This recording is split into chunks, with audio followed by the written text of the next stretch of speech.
Hello students, कैसी चल रही है आपकी तैयारी। आई होप आप अच्छी सी तैयारी कर रहे होंगे।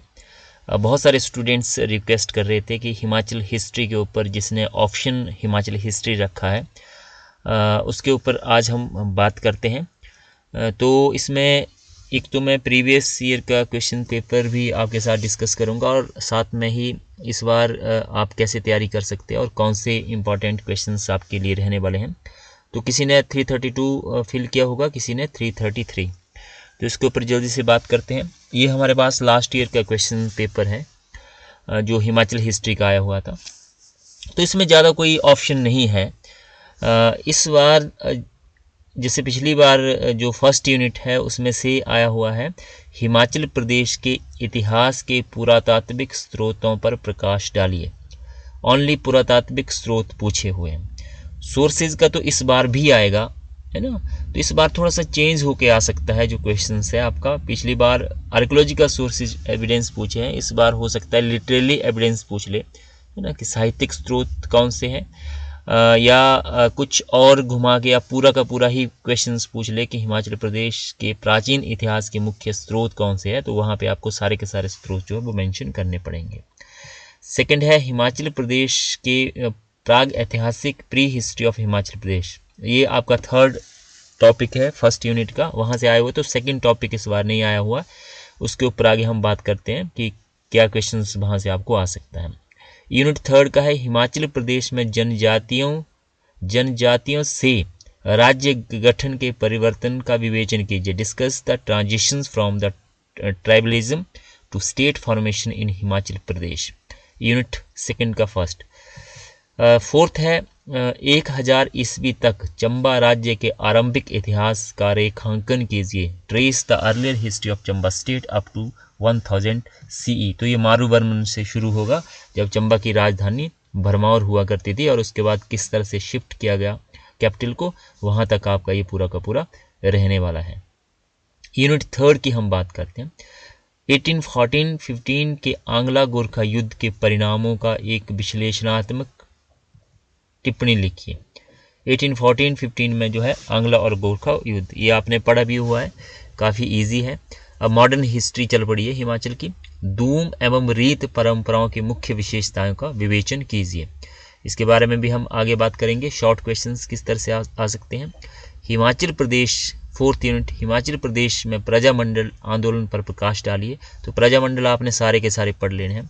कांगड़ा की लघु चित्रों पर एक विस्तृत टिप्पणी लिखिए। इस बार हो सकता है चंबा की चित्रकला आ जाए, या पूरे के पूरे नूरपुर के आ जाए, या पूरे के पूरे हिमाचल की जो आपका पंजाब हिल स्टेट्स है उसके जो स्टेट्स थे छोटे छोटे, उसकी चित्रकला के बारे में भी पूछ सकते हैं।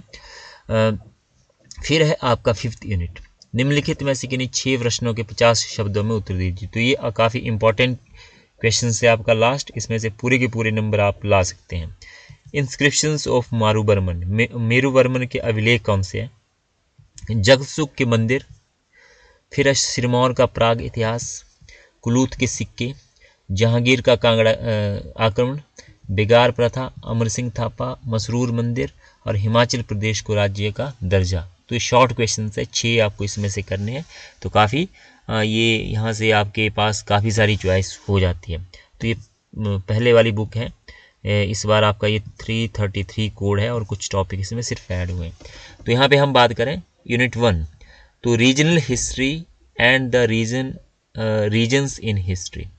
अब यहाँ पे आपको जो पहले जो आया हुआ फर्स्ट यूनिट में, वहाँ सेकंड टॉपिक आपको आया हुआ, सॉरी वहाँ मैंने गलती से फर्स्ट बोल दिया, सेकंड टॉपिक आया हुआ। तो इस बार फर्स्ट टॉपिक आपको आ सकता है 110%, क्योंकि इसमें जो प्रश्न बन रहा है आपका कि क्षेत्रीय इतिहास क्या है और क्षेत्रीय इतिहास की मुख्य विशेषताएं कौन सी है ना। रीजनल हिस्ट्री क्या है, जैसे हर एक स्टेट की अपनी एक हिस्ट्री है, कश्मीर की अपनी हिस्ट्री है, चंबा की अपनी हिस्ट्री है, या हमारे कांगड़ा की अपनी हिस्ट्री है, या हिमाचल के पूरे अपनी हिस्ट्री है। तो यहाँ पे क्षेत्रीय इतिहास क्या है और उसकी मुख्य विशेषताएं क्या है, इसको आप तैयार कर लीजिए।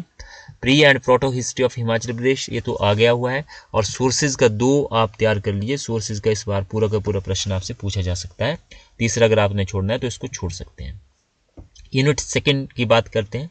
तो यहाँ पे ट्राइबलिज्म टू स्टेट फॉर्मेशन, ये प्रश्न आ चुका है। अब यहाँ पे मीडिवल पीरियड पे आ सकता है, the emergence of earlier medieval state in Himachal Pradesh, Chamba, Kangra and Kullu, कि मध्यकाल में जो है वो कौन कौन से आरंभिक जो काल था, मध्यकाल था, उसमें से कौन कौन से स्टेट जो है वो हिमाचल प्रदेश में उसका उदय हुआ, चंबा का, कांगड़ा का और कुल्लू का। और उनके साथ मध्यकाल में फिर जो दिल्ली सल्तनत के जो शासक थे उनके क्या रिलेशन रहे हिल स्टेट्स के साथ, और बाद में जब मुगला पीरियड आया तो उनके क्या जो है वो रिलेशनशिप रहे जो हिमाचल की पहाड़ी रियासतें थी उनके साथ, और उनका इमर्जेंस किस तरह से हुआ, तो ये आपको आ सकता है। फिर hill state and external power relation with Delhi सल्तनत, जैसे मैंने बताया, एंड मुगला एंड सिखा, तो ये आ सकता है कि दिल्ली सल्तनत के साथ जो है वो पहाड़ी राज्यों के क्या संबंध थे उसका वर्णन कीजिए, या मुगलों के साथ पहाड़ी रियासतों का क्या संबंध थे उसके बारे में बताइए, और सिख और पहाड़ी रियासतें इसके बारे में बताइए। तो 5 और 6 टॉपिक आप जो है वो इसको देख सकते हैं। फिर है हमारा यूनिट 3, तो यूनिट 3 में पहला ही क्वेश्चन आप अच्छे से कर लीजिए कि आंग्ला गोरखा युद्ध, इसके क्या कारण थे, इसके क्या प्रभाव पड़े। और यहाँ पे जो शॉर्ट क्वेश्चन आपको आ सकता है इस बार वो है संगौली की संधि, कि आंग्ला गोरखा युद्ध के बाद संगौली की संधि क्यों हुई, उसका क्या महत्व था, तो ये है। और इस बार यहाँ पे आ सकता है कि Himachal under the British reorganisation of the hill state grant of सनद, सनद शॉर्ट क्वेश्चन से आपको आ सकता है कि सनद क्या थी। तो सनद जो है एक अधिकार पत्र था कि जो पहाड़ी रियासतें जो गोरखा युद्ध के बाद जो वापिस की राजाओं को अंग्रेजों ने, क्योंकि गोरखा युद्ध में अंग्रेज जीते थे, तो जो पहाड़ी राजाओं की जो रियासतें वापस की उनको एक मतलब एग्रीमेंट करना पड़ता था अंग्रेजों के साथ, जिसको कहा जाता था सनद। उसमें कुछ शर्तें लिखी गई होती थी, आपने इसको पढ़ लिया होगा। और यहाँ पे टेरिटोरियल एग्रेशंस किस तरह से सनद के द्वारा जो है वो पहाड़ी रियासतों को इनडायरेक्टली ब्रिटिशर्स ने अपने कब्जे में किया। और यहाँ पे आ सकता है कि आंग्ला गोरखा युद्ध के बाद पहाड़ी रियासतों को ब्रिटिशर्स के द्वारा जो है वो किस तरह से पुनर्गठित किया गया, थ्रू द सनद के द्वारा, या दूसरे जो वहाँ पे मेजर्स किए गए उसके द्वारा किस तरह से पुनर्गठित किया गया, और प्रशासन में कौन कौन से चेंजेस किए गए। यहाँ पे 1857 तो आपने पढ़ा हुआ है पहले भी, और हिमाचल में इसके क्या इम्पैक्ट पड़े, है ना। इसको अगर देखना चाहे तो 1857 अगर आपको प्रश्न आ भी जाता है मान लो, तो 1857 के कारण क्या क्या कारण थे उसको आप मेंशन कर सकते हैं। फिर आप पर्टिकुलरली जो है 2-3 पेज आपके हो जाएंगे। फिर हिमाचल का क्या उसमें रोल रहा रियासतों का, तो ये कर सकते हैं। ईजी क्वेश्चन है, देखना है तो भी, नहीं देखना है तब भी आप, अगर आपको पेपर में आ गए तो इसको आप कर सकते हैं। यहाँ पे आपने बेगार जरूर देख लेना।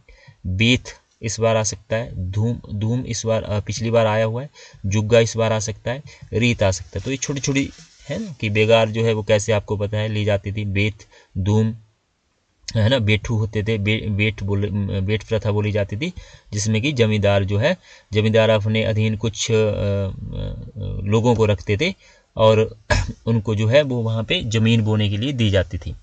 धूम, जुग्गा और रीत, इसको आपने देख लेना है। यूनिट 4 में हम बात करते हैं, तो यहाँ पे आपका जो है इस बार आ सकता है कि the birth of modern Himachal, आधुनिक हिमाचल का जो है वो जन्म किस तरह से हुआ। यहाँ पे प्रजामंडल तो आपको आ ही जाएंगे, प्रजामंडल आंदोलन क्या से, जिसमें अलग अलग धामी प्रजामंडल है या दूसरे प्रजामंडल है।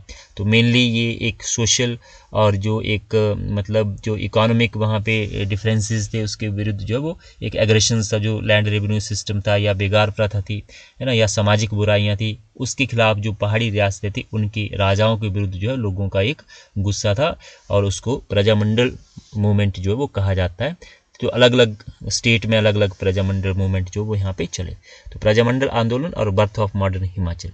शॉर्ट क्वेश्चंस में आपको आ सकता है इस बार कि हिमाचल में जो हिंदुइज्म इन प्रैक्टिसेस, नागा है या दूसरे जो कल्ट है, अलग अलग जो संप्रदाय थे हिंदुइज्म के, है ना, उसका किस तरह से राइज हुआ। शॉर्ट क्वेश्चंस आपको आ सकता है, और बड़ा क्वेश्चन जो है वो 11 और 12 में से तो आपको ये क्वेश्चन जो है वो आ ही जाएगा। तो इस तरह से आप जो है वो इसको कर सकते हैं। आई होप इससे आपको हेल्प मिली होगी। और जो कुछ स्टूडेंट्स जिन्होंने जो है वो एनिशेंट सोसाइटीज़ रखा हुआ है, क्योंकि उसकी बुक अवेलेबल नहीं है, तो उसके ऊपर भी मैं कल बात करूंगा। आप मुझे बताएं कि ये पेपर कब है, और उसमें मैं आपको बुक्स भी कुछ स्पेसिफाई करूंगा, जिससे कि आप जो है वो हेल्प ले सकते हैं और उस पेपर को भी आप तैयार कर सकते हैं। तो आई होप इससे आपको हेल्प मिली होगी। थैंक यू वेरी मच, धन्यवाद।